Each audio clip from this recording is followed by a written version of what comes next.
আপনারা দেখছেন day two one news TV, খবর যেখানেই আমরা সেখানেই। খবরের জেরে সমস্ত আরএল সেলাইন তুলে নিল হাসপাতাল কর্তৃপক্ষ। অন্যদিকে আতঙ্কে আর সেলাইন নিতে চাইছে না বহু রোগী। শোরগোল মালদার হরিশচন্দ্রপুর হাসপাতালে। নিষিদ্ধ সেলাইন দেওয়া হচ্ছিল মালদার হরিশচন্দ্রপুর গ্রামীণ হাসপাতালে। সেই ছবির সামনে আসতেই হইচই পড়ে যায়। জেলা শাসক জেলা মুখ্য স্বাস্থ্য আধিকারিকের সঙ্গে কথা বলে দ্রুত সব নিষিদ্ধ সেলাইন সরিয়ে ফেলার নির্দেশ দেন।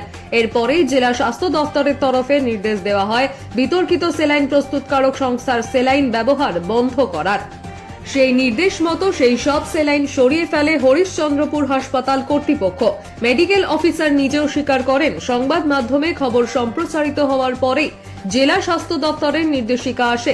এরপরে যাদের সেলাইন চলছিল তা তো খুলে নেওয়াই হয়, পাশাপাশি মজুদ নিষিদ্ধ সেলাইনও সরিয়ে ফেলা হয়।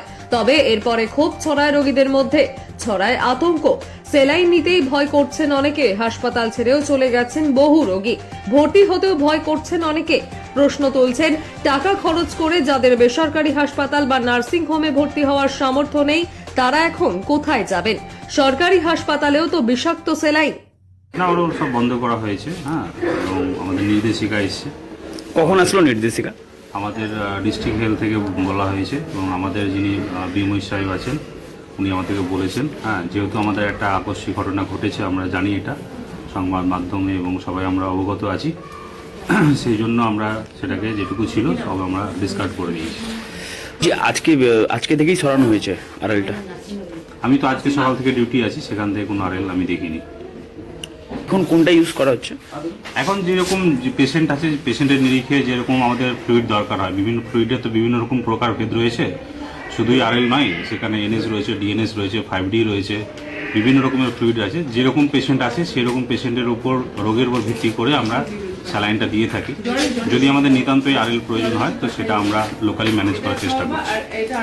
না, তেমনটা আতঙ্কের কিছু নেই। হ্যাঁ, এবং আমরা পেশেন্টের সঙ্গে কথাও বলেছি, তেমন আতঙ্ক আপাতত আমাদের এইদিকে দেখছি না।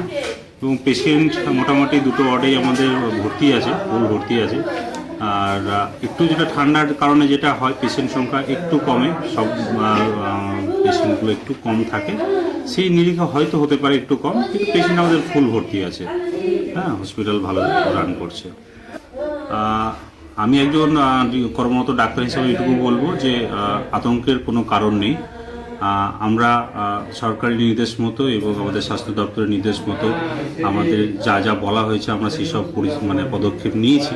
এবং আমাদের এখানে বিএমওই সাহেব এবং অন্য ডাক্তারবাবুরা এই নিয়ে আলোচনা করেছি আমরা, যাতে কোনোরকমভাবে কোনো আতঙ্কের পরিবেশ না তৈরি হয়, পেশেন্টের যাতে কোনো অসুবিধে না হয়, সেই দিকটাই আমরা নজর রাখছি।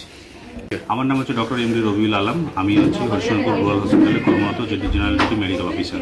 আরো বিভিন্ন খবরের আপডেট জানতে নজর রাখুন ডে টু ওয়ান নিউজ টিভির পর্দায়। আর অবশ্যই সাবস্ক্রাইব করুন day two one news TV.